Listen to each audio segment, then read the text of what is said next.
রূপসী মাইয়ারে তোর কলসির ভেতর কি খাঁটি গরুর দুধ বেচতে এনেছি। দে না একটু খাই, দামটা আগে চাই, আর দে না একটু খাই। দামটা আগে চাই, তোদের মতো ভিড় খাওয়াদের চেনে রেখেছি।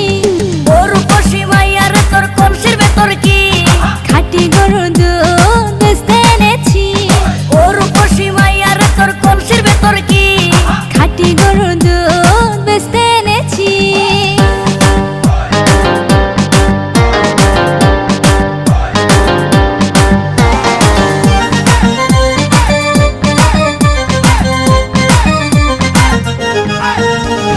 তোর দুধেতে আছে পানি, আমি কিন্তু